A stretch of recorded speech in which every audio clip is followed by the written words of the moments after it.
She does not buy Zillow leads. She does not spend $3, $4, $10,000 a month on Zillow leads. All of this is based on her referrals. So she closes at a very high percentage. She runs a very efficient business, you know, about 50 plus million a year in, year out, all relationship, her and 2 other people, I believe. So not a massive team, nothing like that. So she's very down to earth. Oh, I'm good. How are you? Relatable, and definitely something you guys are going to pick up a couple of things from today. So I will get out of the way. Marjorie, take it from here.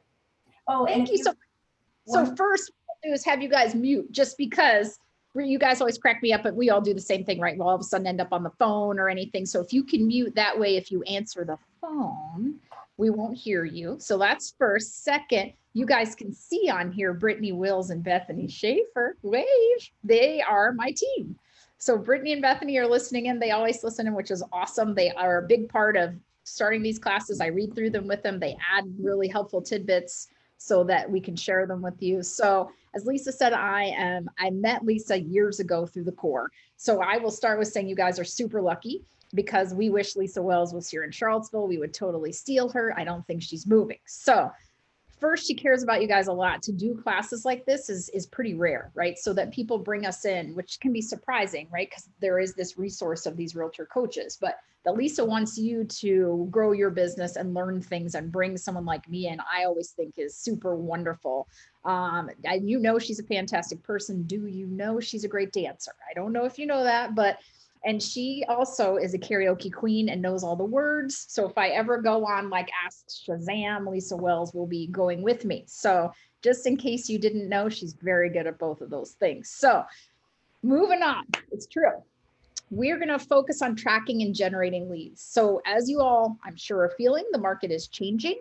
Leads are getting harder. I think the market is going to change for some time now. We already know that we went into a very strong seller's market. I think inventory will remain a problem for a long time, but rates going up, the multiple offers that we were seeing, we're still seeing, but not to that degree. We're seeing a lot of buyer fallout, buyers canceling contracts here. So if it hasn't come to you yet, congratulations, that will be heading your way.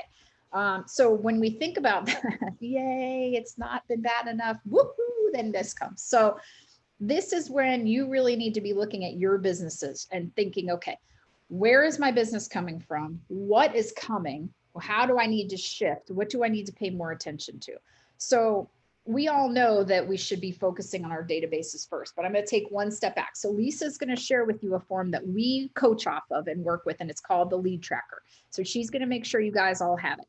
Now, it's a piece of paper. Now you can use it, you can put it in a Google sheet and you can make it pretty and do all these things to it. I recommend you work with it as it is. And it is a one-stop depository of all of your leads that come into your team. So she is going to show you, oh, look, we're seeing a base more. This is why Lisa was like, do you want to share your screen? I was like, no, because you guys won't hear me anymore. Who knows what like GIF or whatever will start playing. So I'll keep talking as she's putting that up. But this is a form that you guys should be working with, right? So that you track your leads. So ultimately, here it is, except where is it's coming.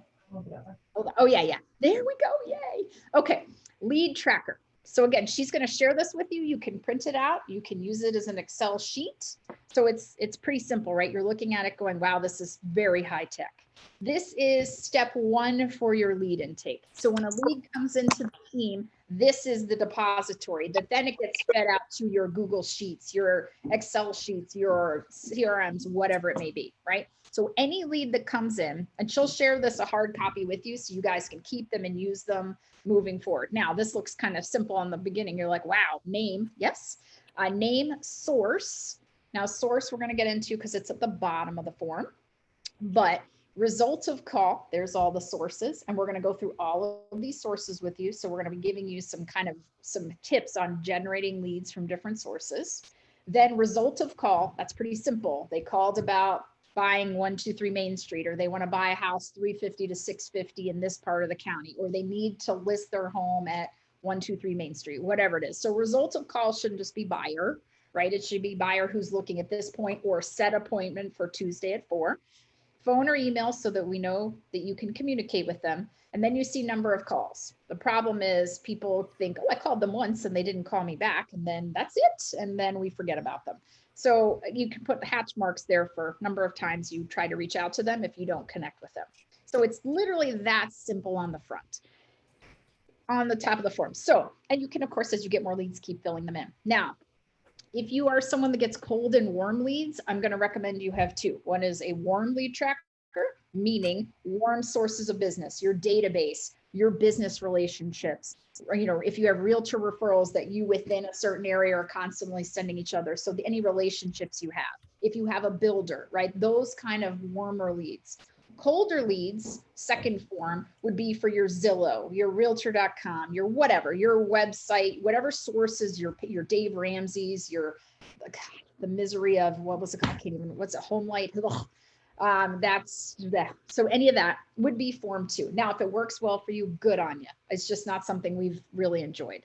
So if you're keeping track of both, here's the importance. Some people say, well, I pay for Zillow leads, I just don't really track them. Well, that's crazy. Because if you're paying for any lead source, you need to know how many leads came in that month, how many of them were garbage, how many of them were even from your area, how many of them qualified, how many of them really wanted to rent, because you've got to be tracking any output you're doing, right? If I'm spending $10,000 a month for internet advertising leads, then I better know how many I get a month, how many I actually get to talk to, how many I convert, how many turn into transactions. Otherwise, I'm just throwing money out, right? That makes sense for your tracking.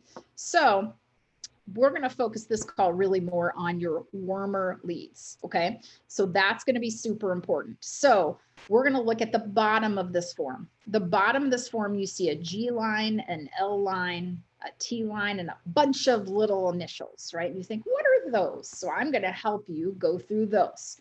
So we want to really start by, most of the time, if I teach this class and if you guys were live in person, you would say, oh, all my business is my database. I'm all referral. I heart them. That makes me laugh about all of us, how we heart referrals, heart them, love them. And then the next thing we all say is that we work 24 hours a day, which is horrible. Get that off of anything that you write it on. That is the worst thing you could ever tell people. But so let's think about that. Is it really your best source of business, right? And if it is, then chances are it's because you give them world-class service during your process with them, right? Which is why you can see Bethany and Brittany, yay, they give world-class service, right? That's a big reason why we have so many referrals and clients that work with us. So you give them world-class service. Secondly, you stay in touch with them after the transaction, right? So every one of you, your main source of business either is or should be your past client database, those people that have worked with you before. So if it is not, then before we get into adding all of these additional sources, we're going to take a moment on here and make sure that you're prepared for that to be. So if your database is not in order, then to me, an order, I'll tell you what an order means, because people are like, oh, I have a CRM. That's nice, right? Or I have all these people and 70,000 people in this lovely database that I can access. Oh boy. So you've got to make sure people that have worked with you, right, that you have them in a database that's accurate, that they actually still live there, that they're still married to each other. God forbid somebody hasn't passed away. That is the worst, to send someone mail and they're not alive, or call someone. That's bad. But let's get to the basics. So we know they still live there. Then in our database, we have their names. We have where they work. We have their birthdays. We have their anniversaries. We have their email addresses, phone numbers, right? Their hobbies, their kids' birthdays, their favorite restaurants, right? That is, to me, a full database if we say that we are a referral-based business, right? Not, oh, I could just somehow find their phone number, right? So we have to take care of them. So we all say, oh, you know, I'm your realtor for life. That also makes me laugh too, like, because we mean it, but it's like, what does that really mean? We know what we're saying, that when they buy or sell again, that they should work with us, clearly. But if we're going to be that realtor for life, we have to be in relationship with them, right? So if we're in relationship with them, that means we're in touch with them on their birthdays, and we send them a card on their anniversaries, and we talk to them somewhat regularly. We're inviting them to communicate with us or to events that we have. So I can tell you that you have to be in touch with those people, because we all say, oh, that's my client. That's my client. Like we all, it always makes me laugh. We claim ownership on them. Like once we've sold them a house, it's like they're branded to us. How dare anyone else talk to them? Because that's my client, mine, right? Well, is it? Because if you're not staying in touch with them after closing, they ain't your client, right? They're going to forget you. So we have to stay in touch. A mail is not enough. A lot of us are like, oh, I'm really good. I mail them the postcards and it says I'm $1 million producer. I'm $1 million producer, which don't do that. They think you make too much money. But, you know, I send them mail with my pace on it and how great I am. It's not what I'm talking about, right? Like they know you're great, but that's not, to me, the relationship, right? So let's talk about some things that we should do, right? And I'm going to start with, I know the first one is CCR, but I want to stay in the database. So on the bottom of this form is PCRs, which is a past client referral, PC, past client, personal friend, PF.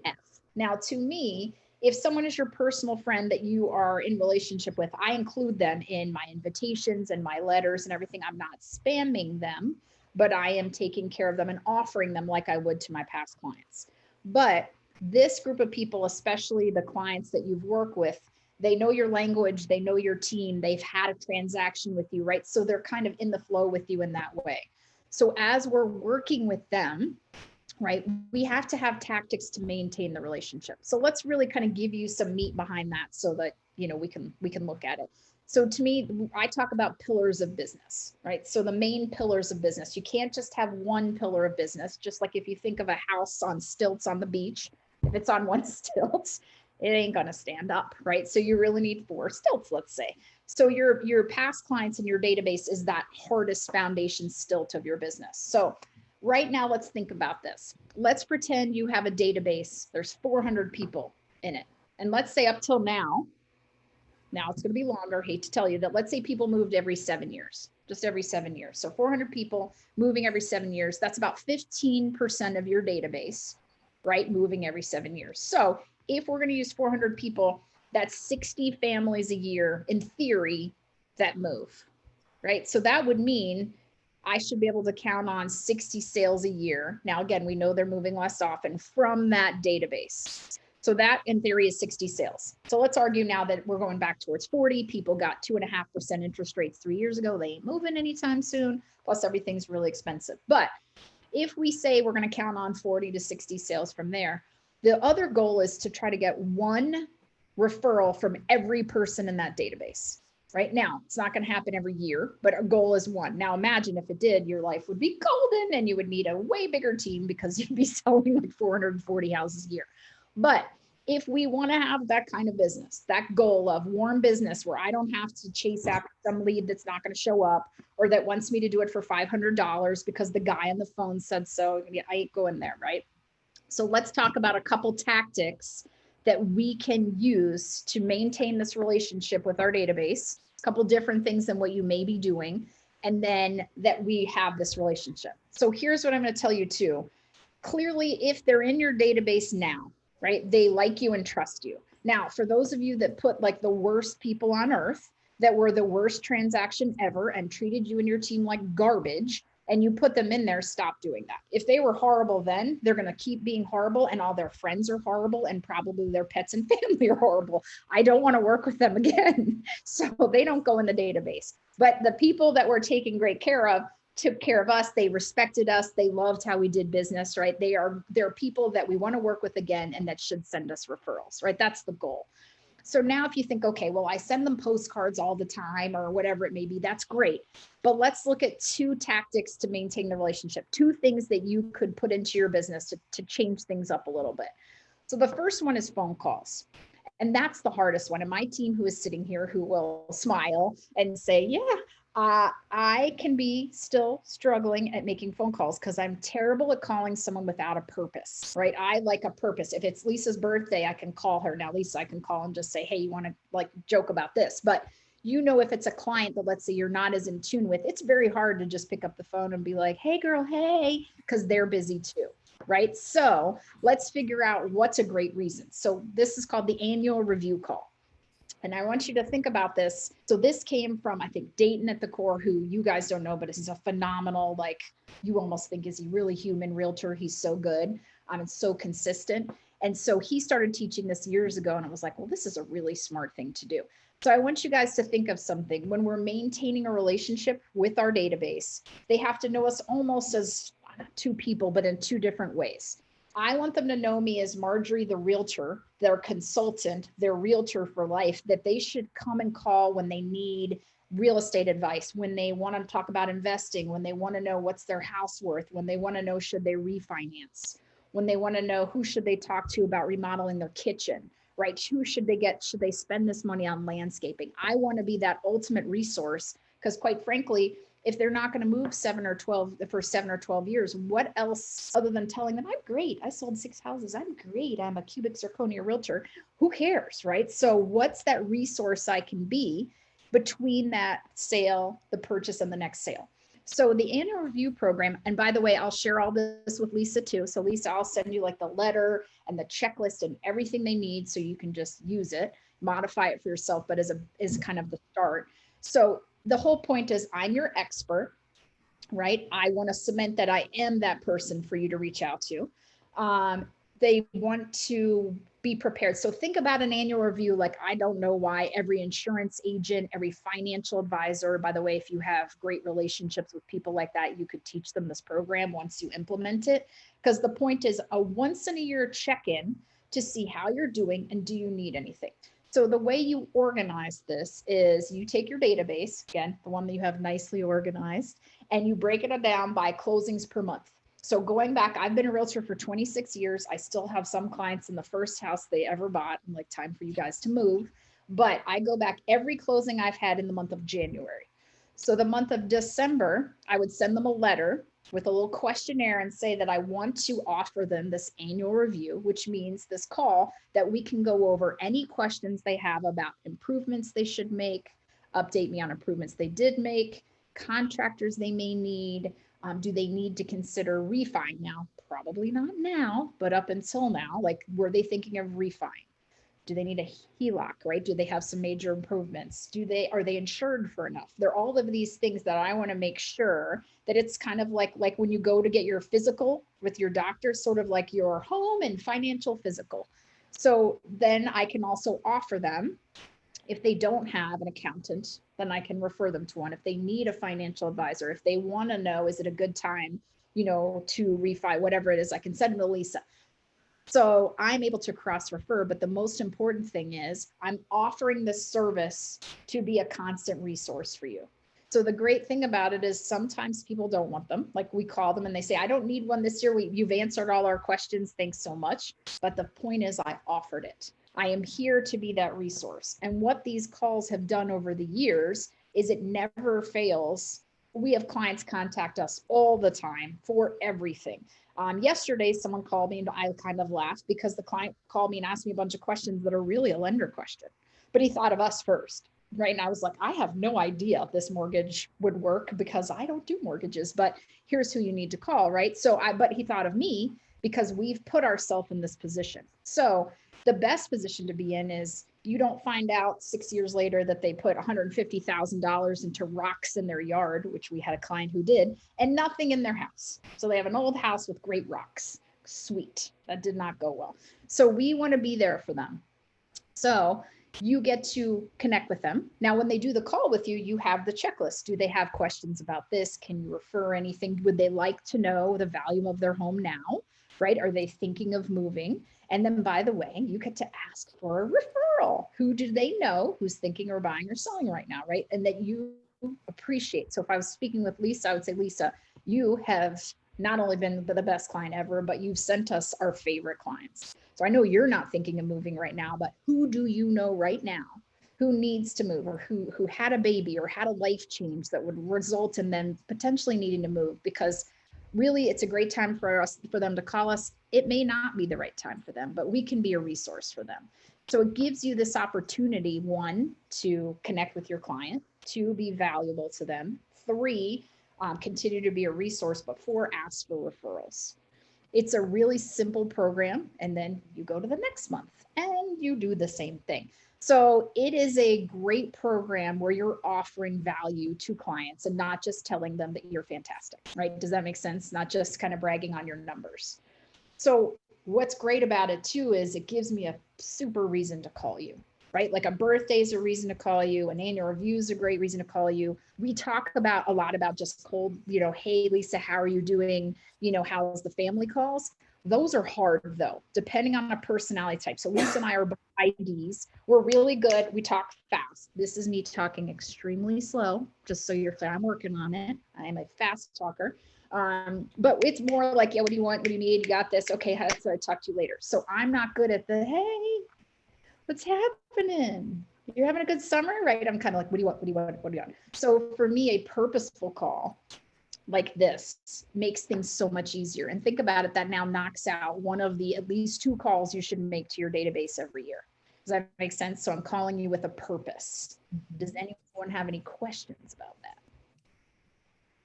I will just make a comment because I took Marjorie's annual review process and I tweaked it to have it be my lender annual review process. And we have been doing it now since January. And probably 10% of the people take advantage of it, probably because it's new and we're still tweaking how we do it. But the ones that do really like it. And guys, it definitely generates referrals because they're like, and we get this question all the time, is this free? Is this a free service? It's like, yeah. But honestly, and I just got one. I did an annual review call on Monday of this week, and I just have a note on here that I have to call that client back because he just referred us a client who did an application. So, and we probably didn't even, I just said, hey, if you have anyone top of mind, baby, divorce, thinking about moving, sat on the sidelines right now because it got too crazy a few months ago or last fall, there's a sweet spot, they should talk to us. Yes. And, but for me, because I don't like to call without a reason or without value. And so I don't call either just a chit chat. Even when I call you guys in general, I'm not calling a chit chat. I'm doing to invite you to something, do something, tell you something that I think is valuable. You may not think it's valuable, but I might think it's valuable, which, but this has been very helpful in giving us purpose and connection. So if you guys aren't doing this, this would be one of the first. Agreed. Because again, it gives you a reason of value, not, hey, Lisa, it's Marjorie, and I'm a realtor and leads are down right now. So I'm hoping you're moving. Are you moving? You moving, Lisa? Do you need to move? Right? Like, I mean, that's not a call that you want to make. Plus they think it's not salesy, it's giving back, right? It's being that, and I promise you, the resource you become is amazing because we get people that call us about like doctors and kids doctors and should we do this? And it's sort of like, wow, I don't know, but okay. So being that resource is provides value, right, to that client. So that's I'm your consultant, right? Because otherwise, I'm sorry, but sending them a postcard every month of how many houses I sold or whatever is not valuable to them until they need me to sell again, right? It's the fact that you're selling houses is sort of like, oh, good, you're doing your job, right? Like, yay, you. That's I think what you do. So that's to me, something for you to think about. Then on the opposite side, I need them to understand that I'm not just a selling real estate droid person, right? I don't just work 24 hours a day because my email says I do. I have a personality and I'm a person, right? So that's the next thing, which is the letter from the heart. Now I say this and people are like, oh boy, because it sounds very like, oh, letter from the heart. Yay, that sounds awful, right? And my team and I, for a long time, I was like, nope, not doing it. But let's talk about this because it's misunderstood, it's not utilized well, and it's to connect with me personally. Meaning this is who I am as a person, not just the real estate person that you think works all the time because we're all terrible with our time management. That could be another class, Lisa. So I want to connect with you personally. Now, do not mistake this for an Instagram or Facebook post about how fantastically fabulous you are and your life is, and your hair and your car and all this stuff. Like, understand most people just don't like you. Like the people that are so perfect and wonderful on Facebook, I'm like, no. I like when people are like, here's where I messed up, like, or I had a bad day. I'm like, yes, me too. So this is not to show perfect you, right? This should involve an emotion. So I should want to connect with you somehow. I am learning something about you. It can be hysterically funny. It can be something tough you learned in your life. You can educate me on something. You can introduce me to something in my town. You can make me think this is a book that you should read. Here's why. So this is a connection on a different level. So some of the best letters have been when I connect with someone, I found out something about someone's family or something that their kids have overcome, or it's less like, here's my great house, my great car, my great kids, and they're on the honor roll, and my wife is beautiful, and she lost 30 pounds drinking a cup of water. That's not the letter, right? It is things like, so they've been big things, like my mom had breast cancer a couple of times. It was her getting over that and things that I learned, right? So it has been how we start the year kind of with a purpose and how we can help them with things. It is a favorite restaurant in town that they should know about, and the service was so amazing. And I want to know about their favorite restaurant. It could be an amazing book that I just read that really kind of changed some things. Like Lisa and I are both doing journals. We should write something about the journals, by the way. But what is something that's changing your life? What is something that you've learned? What's something great that happened to you that you want to share? It doesn't mean you can't share an accomplishment, but it's not like the Christmas I hate my aunt letter because she brags about her perfection. It is a connection letter. So, and Lisa, we can make sure we give you some examples. I have hundreds of them, but I know you do too, because we get them from our students and other coaches. But it's a well-written letter. It has a point. So I'm going to say this as lovingly as this can come out. And I mean this just with lots of hearts behind it. If you can't write, get some help, because I get some where I'm like, ooh, girl, like this, no, you need it. We got to get some sentences that make some sense here. So should be well written, right? It should have a point. I also get some where I'm like, wow, I have no idea where that, ping. There should be kind of a theme or point to it. You should sign it. Should be fairly self-explanatory, but I get them all the time in envelopes, and I'm like, well, this is great. I have no idea who this person, and I know them, but I have no idea who wrote it. It should not be about business unless this monumental thing, you met this client and this was a life-changing thing you learned by working with them, right? But not about sales or business. It could be a lesson from meeting someone, but it's not, I sold 10 houses and yay again, yay you, but this is something to them, have them connect with you. And then the tie-in is, how do they connect with you, or how can you engage? So if I just told Lisa in my letter, everybody, about this book that I read that I think they should read, I'm going to end it with, now I need some suggestions from you all. What are your favorite books, right? If I'm talking about my favorite hike in town, I want to say, now I've shared this amazing hike that I found that I've never heard anyone else know about. Where should I go hiking next? It's kind of like this invitation for them to respond to me. Or has anyone had this experience? Or, hey, we're struggling. Our youngest is going away to college. These are some things that we're working on. Anything that you've had in that experience that can help me, please share them. Does that make sense? I'm inviting you to have some communication with me.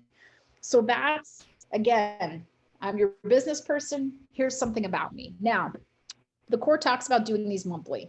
You are not going to, I'm just going to tell you to start off. You're first of all probably like, yeah, I'm not sure I'm going to do it at all. So here's what I'm going to tell you. If we're going to start doing this, no, when we start doing this, then I want you to commit to quarterly. So I want you to commit to 4 in a year, once a quarter. Because here's what happens. I can tell about realtors, we're all them. So I am you. We're like, ooh, I'm totally going to do that. I'm going to do all of these things and I'm going to do them all. And then we start them and we're like, oh, I totally did it once. One went out in 2017. So let's not do that. So let's commit to quarterly. You come up with a theme once a quarter, you send them out. Now, all past clients, all VIPs get these when I send them. So again, you sign them, kind of a well-written, if you're going to start it, the smartest thing is kind of come up with a template. We've created like a template. So when they get the letter based on the template, it's branded to us. They know that it's this letter, and then you don't have to recreate the wheel every single time. So any questions about that?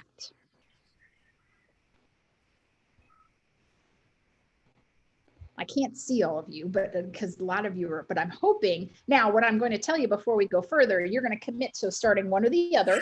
Lisa is going to hold you accountable. So you get to pick one. And then Lisa's going to find out if you're going to start with Letter from Heart, or you're going to start with In Your Review.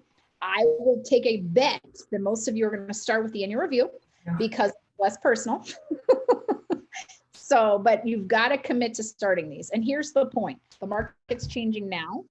right? It's going to get tougher and tougher. If you've not been doing a great job with your database, you have got to do it. So the time is now, right? So we're going to start with that. So Lisa is going to hold you accountable to that. And better yet, you're going to put Lisa on your list because you want to, you know what? The only way she knows that you're sending this. So we do this with our students. We coach 12 students every semester and they have to send them to me. So guess what?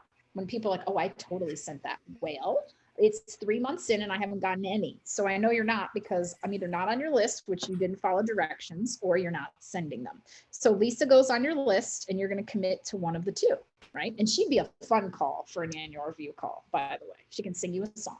So any question about that before we keep going? You guys can unmute or you can put stuff in the chat box too as we go along. I have the chat box up. You guys know how to use the little chat box? You can type right in there. Okay. All right. I'll keep going now. We can keep going backwards. Don't be shy. I have a quick question. Yay. I can't see you, but okay. Who is it? No, I'm on here. I'm Linda. Hi. Hi. CCR. This is going back to something you probably already said, but what does CCR stand for? Client. I'm doing it right now. I kind of skipped it because I wanted to say worm in your database. CCR is coming right now. Okay. I like everything you've been saying so far. Thank you very much. That's all. Welcome. I would love to say I made it all up, but I didn't. So I've learned from some great people. So this is the greatest thing about a program like the core or about seminars like this. Usually like CCR might be new to you, but you all know you need to take care of, like, this isn't like you woke up to, you joined at whatever time. I can never remember I'm in Eastern Standard. You didn't join and go, oh my God, I should take care of my database. I've never heard that. Like, you all know, right? And some of you are doing a great job. Some of you need to do a better job, but this is the time now to say, okay, I'm going to commit to making this difference, right? So one of those things. Now, you asked what a CCR is. A CCR is a current client referral. Current client referral. So here's the thing. Most of us, and me too, don't think about, we're very good or better, let's go there, with I took care of these clients. I've got a database. I'm going to take care of them in some form because I hope to work with them again. Like we get that, right? This repeat business is really important. And okay. But in the during, we're so wrapped up in the during that we don't think about the referrals in the during. And there can be many reasons. One, we don't have that kind of thought process of we can get referrals. They don't have to close first. My problem always was I haven't earned it yet, right? Like, I just met you, so we'll use Linda because I just met Linda. Linda just chose to work with us. I have to really wow Linda, and our team has to take great care of Linda. And then when Linda closes, I am all over Linda in a nice way, but I'm like, Linda, come on, Linda, like, bring me people. But we really need to start in the during. So these are people that are in the buying process with you. They could be under contract. They could be preparing their house to sell. They could be on the market actively, or they can be under contract.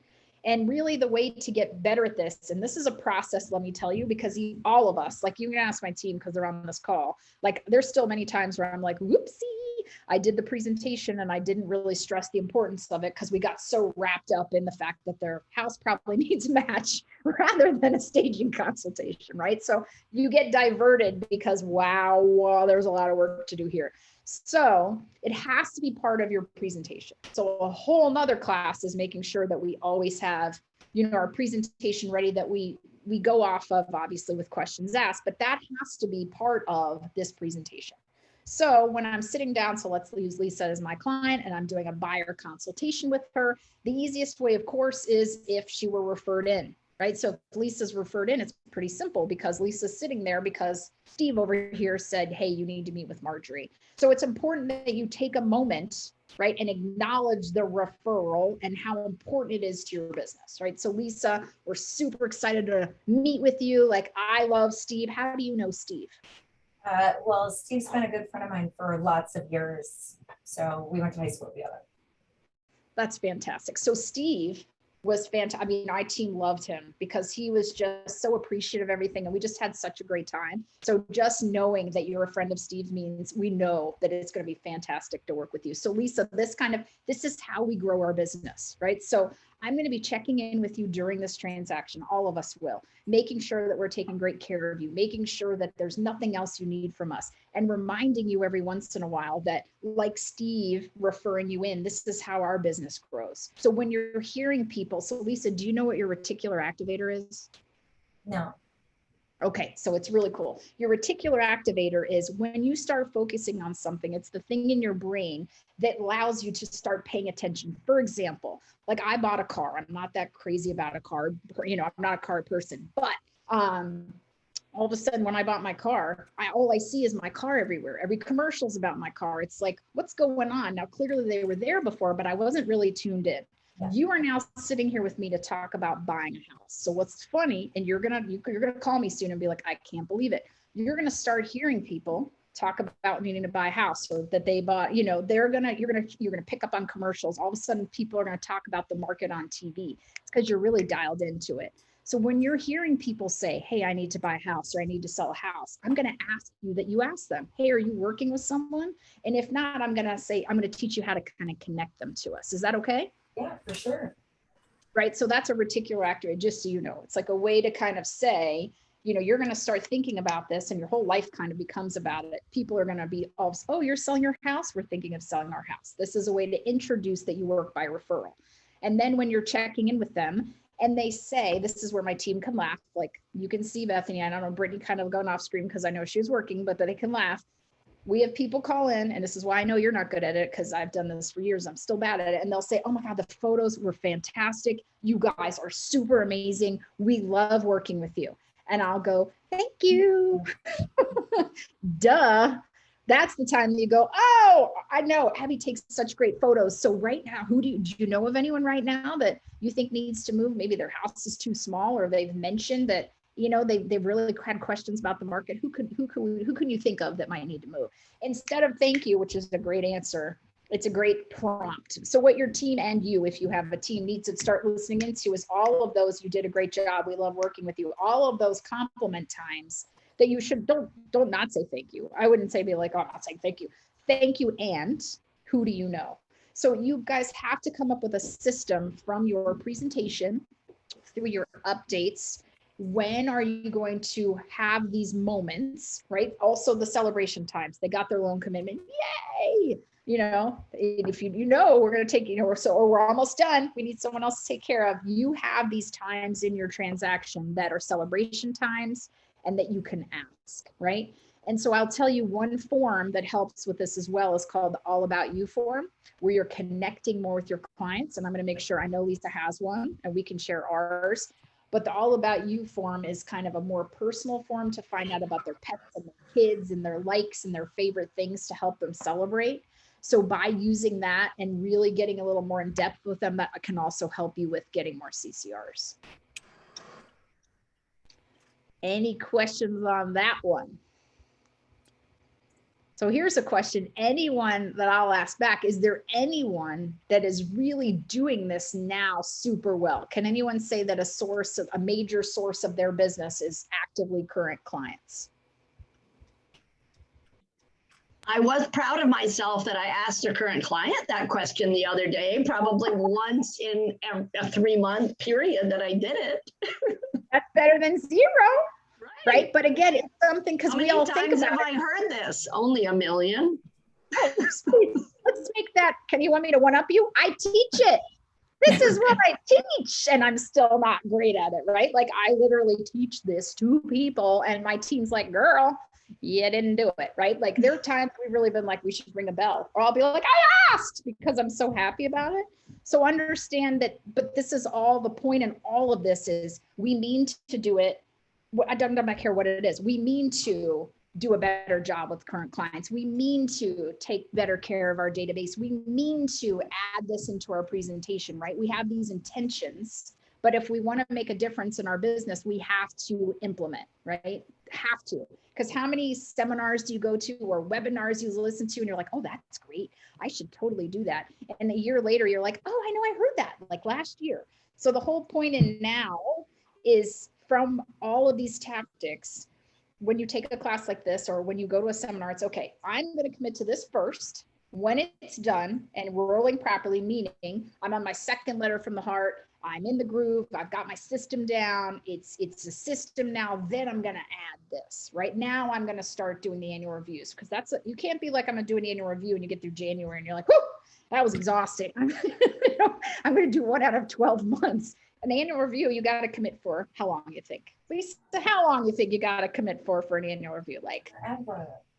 a year at least, right? Like, Well, I mean, if you're going to do it, you better get through a year, because then it's like, I'm actually did the 3-month annual review program. So you've got to commit, right? And so the CCRs, it's silly that we're not all good at it. Because I mean, look, you guys have to be somewhat good at all of this, right? Because you have no clients and you have no closing. So if we didn't have a skill set of closing or building rapport to connect with people, well, we wouldn't have to be on this call, because we'd be like, I don't know how it happens. So knowing how it happens and really committing to it is hugely important. So we talked about past clients. We talked about past client referral, right? So realtor leads, I'm not going to spend too much time on, because quite frankly, they can come, your realtor connections could be locally, meaning I don't know, like I'm in Charlottesville, it's 80,000 people. I can handle Charlottesville, right? Like it's not that big, but some people live in a larger, so I don't know, like if your town is geographically larger, like if it takes you an hour and a half to get around, you might say, well, I'm going to connect with someone on the northern end. I can send referrals, cross refer to them. You should absolutely have strategic relationships. Like I have a great relationship. So Lisa, I know you know Carrie Shull. She used to be in the Corps. She's in Northern Virginia. Her team refers us business all the time, right? Because this is a funnel from Northern Virginia or vice versa.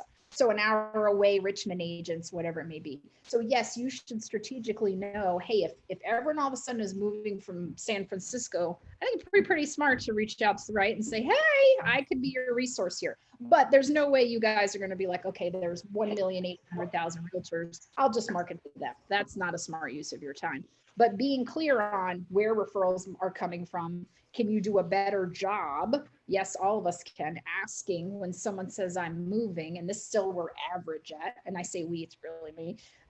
When someone says I'm moving to Texas, what's the first question I should ask? Not only like, when do you need to be there, but do you have a realtor? I can refer you to someone in Texas. We really should get better at this referral stream that we could focus on as realtors, right? And making sure they're connecting with good people in different areas.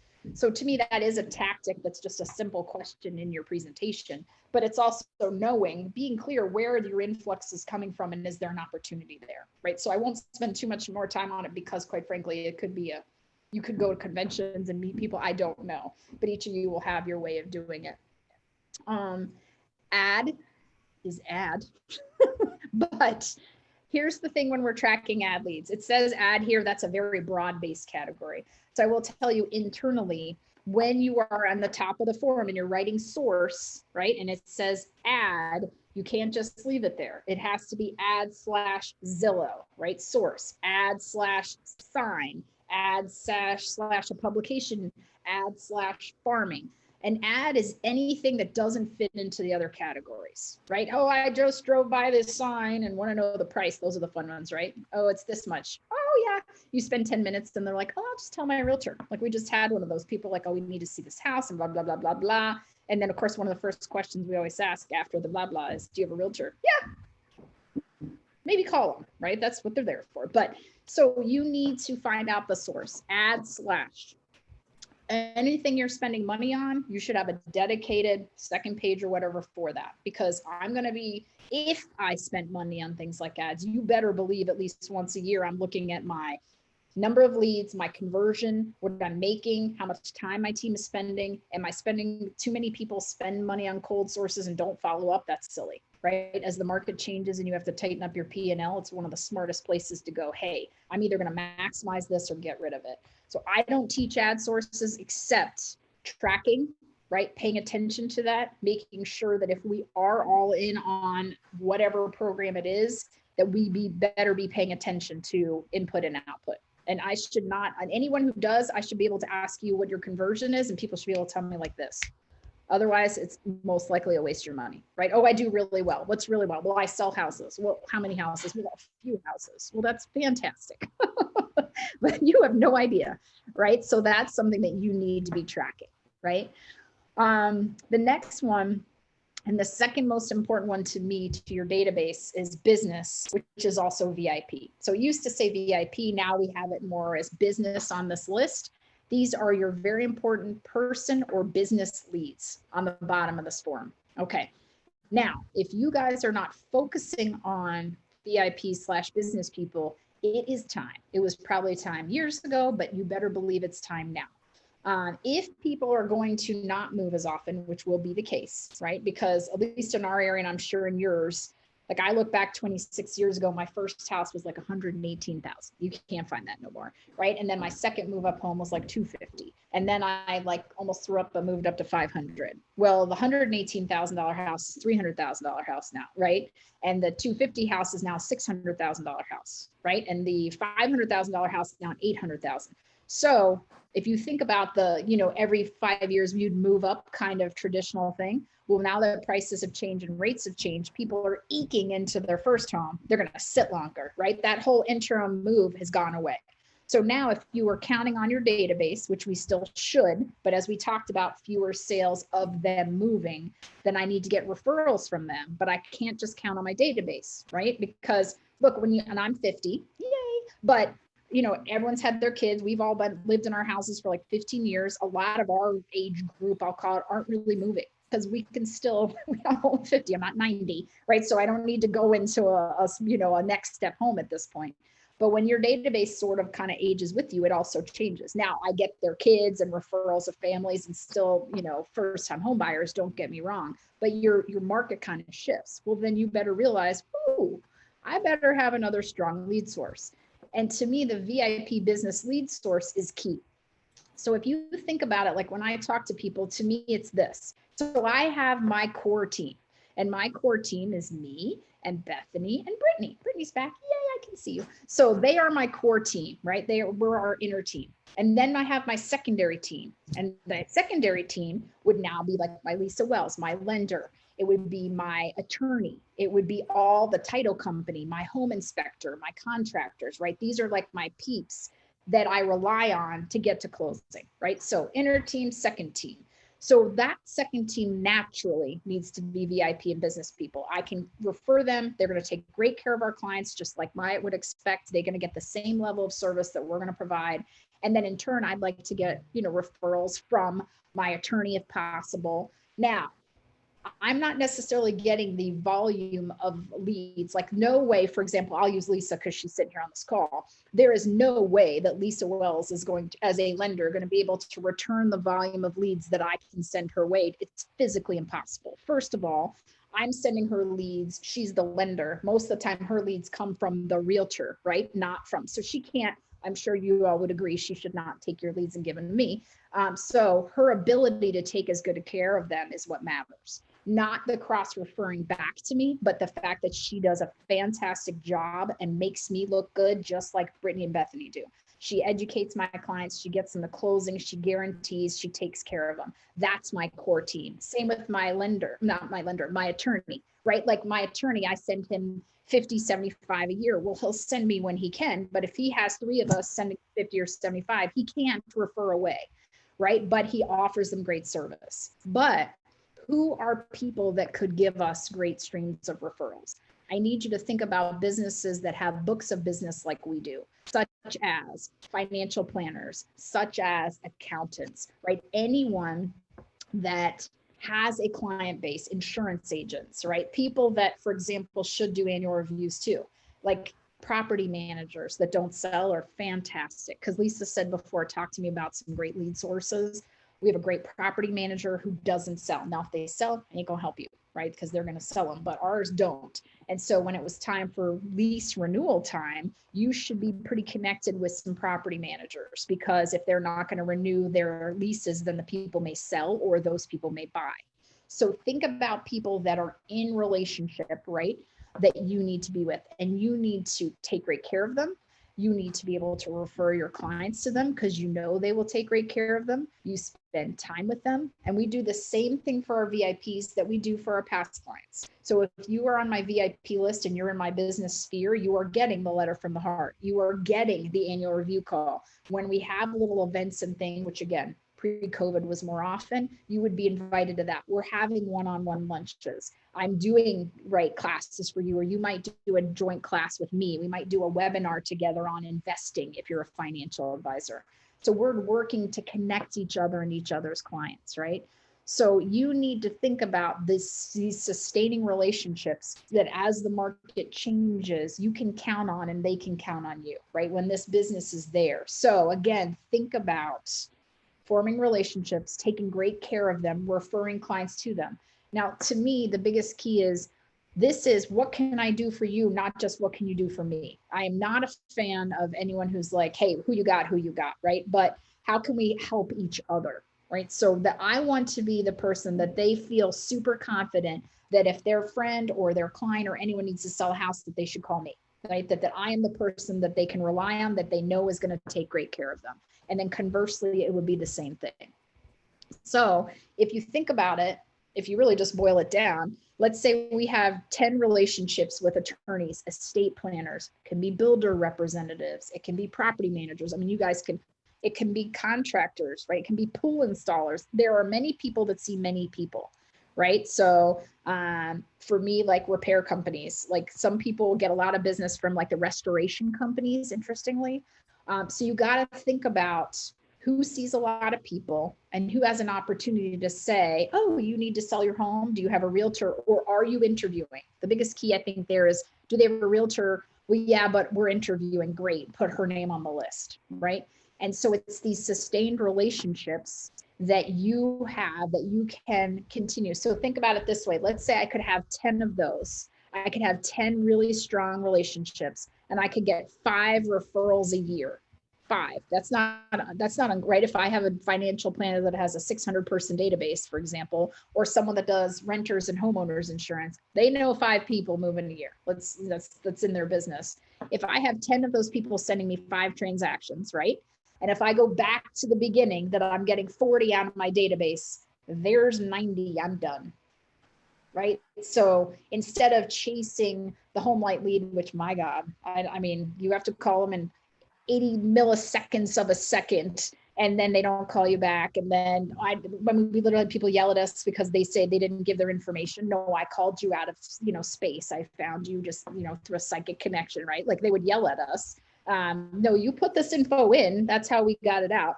It was like, no. So if we could have this warm business, that's a dream, right? So if you guys think about that, strategic relationships going into a changing market, taking better care of your clients going into a changing market. And frankly, it's more fun, right? Like I don't want to be the call person. I don't want to be beck and call. Like I need you here in 5 minutes. I'm sorry you didn't answer the phone on the first ring because you have a life. That's not the business I'm interested in having, right? So that's what I really want you guys to focus on.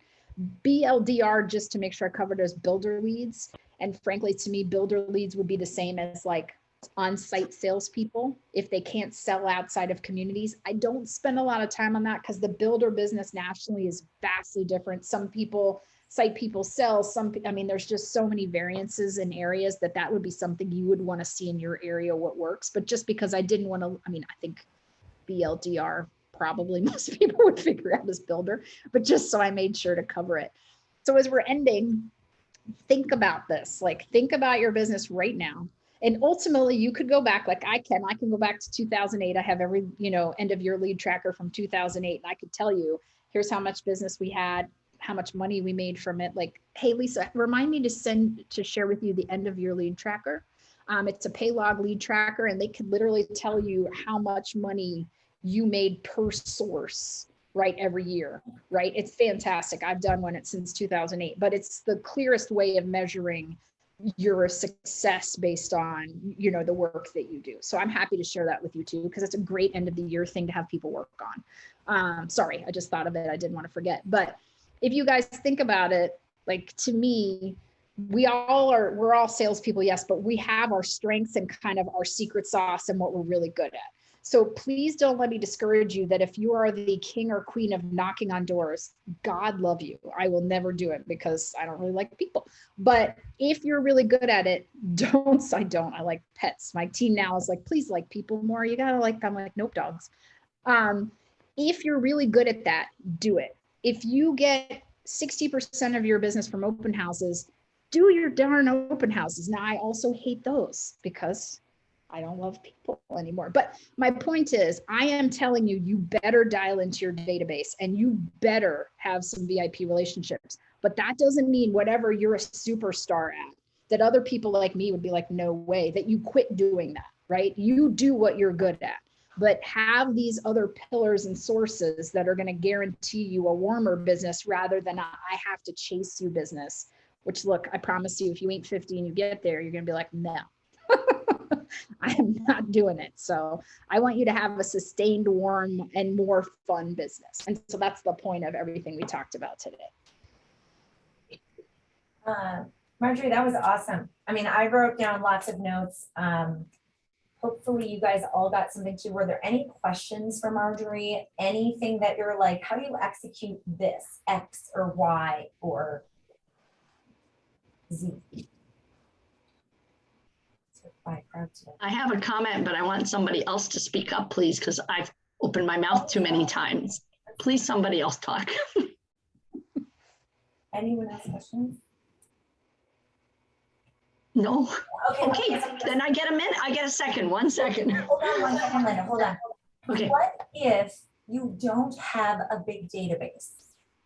What do you then focus on? Is it more the VIPs? I read your mind, Heather. Is it more the VIPs then? Is it more like, I think about VIPs too, and you didn't say this, but I think about like, who do I do business with? What hair salon? What dental office? Or, you know, like all of those things, like, you know, do I have a favorite restaurant? Is it something where I can do gift certificates to that restaurant and then they promote me as, you know, their person or, you know, whatever. There's an unlimited supply of that kind of stuff. But if you don't have a big database or you've been in the business for a year or so, or maybe you're on a team and you've got your team leader as a big database, how could you support or help that piece? Okay, so I think one conversation that's super important to have was, so if I only had a 60-person database, I'd be calling them and saying, who do you know that I should know?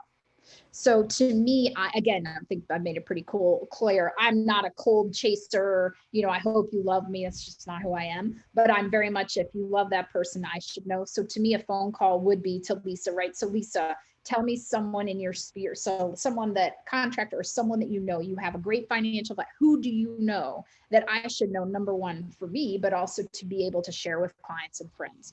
So I think the kind of warm triangle, right, we call it. So basically if Lisa was like, oh, my financial advisor is the best on earth, I'd say, hey, Lisa, you think you could set up a meeting with the two of us, the three of us, right? I'll treat.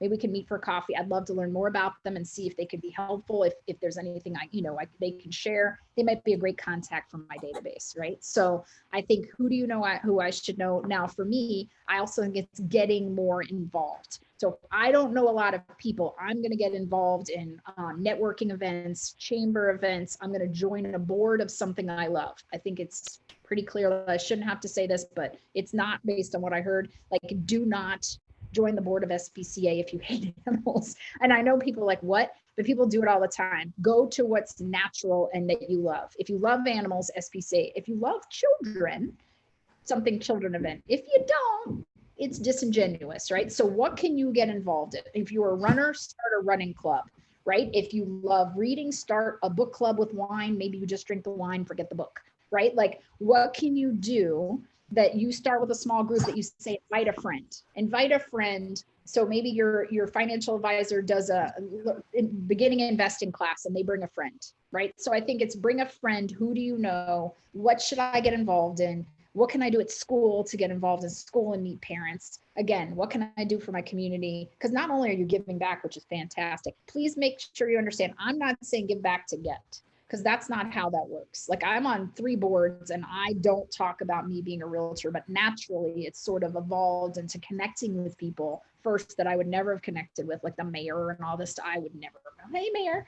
But as a board, I'm able to kind of connect with some of these people and get involved in organizations or groups that I would not be able to. Chamber, you can get involved in like the Business Women's Roundtable or other things where you can give back time and connect with people. So if I don't know people and you're a salesperson, you gotta, sell people, you gotta meet more people. So you can't just be like, oh, I don't know nobody. It's time for you to go meet them. All right, Linda, now you're up because I think no one else has questions. Oh, Gary had something to say. He's on my team. Oh, Go ahead, Gary, you're up. Maybe not. He's on my team. He's on his phone. He wasn't able to be here. But anyway,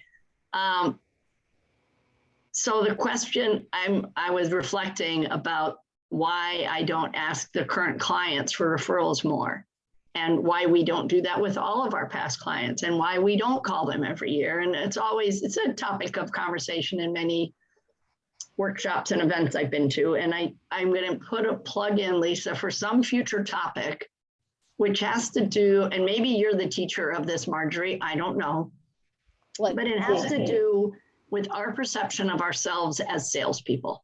And I think it goes back to NLP training I did in my 20s for a sales trainer that I used to work with. But it's like, what do we think of ourselves as salespeople? How does that affect what we are able to do? And if we deal with that issue internally, it will help our results. That's sort of my pitch. I think that's a fantastic, I will work on that, but here's what I will tell you, a couple of things. Number one, if you are not doing these things and you know that you should, I'm sorry, but it's probably just not that important to you. You don't quite see the value. You think that you should do it, but you've been doing fine without it. So sometimes you have to either have someone that pushes you to do that piece of it so that you get the value, or you have to decide, I've talked about this, I'm done talking about it, I'm doing it. And then see where the value comes. Because I think a lot of times this happens to me a lot. I'll write stuff down and then a month goes by and I'm like, okay, I haven't done it. Is it really that important? Probably not. The other thing is when you talk about the sales thing, like I call almost all of you probably minimally once a month, or I'm talking to you because we have deals in place. You guys would probably think I'm an outgoing person. I am an introvert by nature. I retool by being by myself. But what I say every single time when I make calls to most of you, especially people I don't know, is I'm saving, not selling. I am saving them from the best or the next bad mortgage experience, the bad lender. I'm saving the client from a bad communication experience. I'm saving, not selling. And I think sometimes we have obstacles in our brain that are simply set by us and nobody else.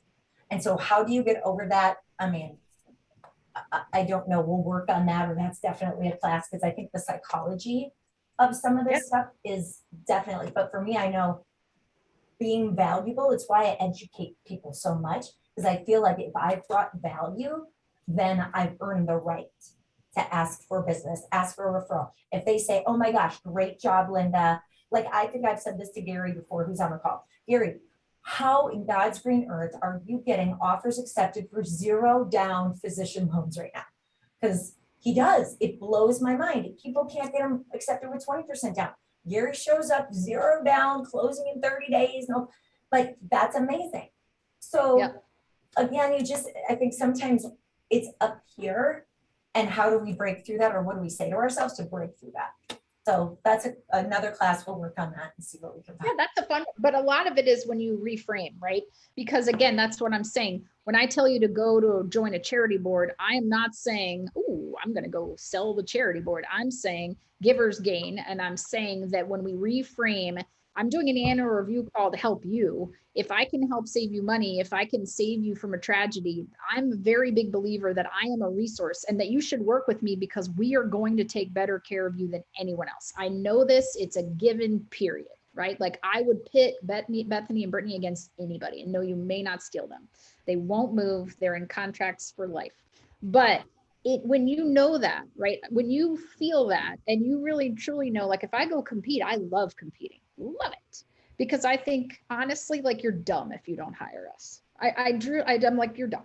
You clearly didn't get it. So, but it's not because I'm that cocky. It's just, I think we're going to take we really 26 years of experience plus, God, we spend so much time mocking a transaction and how we can help you through it and what could go wrong and what should we do and what's another service we can offer and where else can we help you and what else can we add to make it easier, right? So when you guys think that way too, when I'm making a phone call to you, I'm not trying to get something for you. It's how can I help you? And oh, by the way, you could help me, right? So I think if you can reframe everything in your heads that it's not to get something. Yes, ultimately getting a referral is the goal, but it's what can I give you? How can we make your day better today? Right? How can we make this experience better? Right? How can we take better care of you guys? And when you think of it that way, which is truly what it is, then it's much easier to feel like I feel like I've earned 26 years of blood, sweat, and tears to say you're crazy not to work with us. Right? That's, I mean, I truly believe it. And so I feel like I want to share that, right? And not in a mean way, but or an I'm better than anyone else way. No, I think we are. I think they are, right? So I mean, I really do. So it's getting to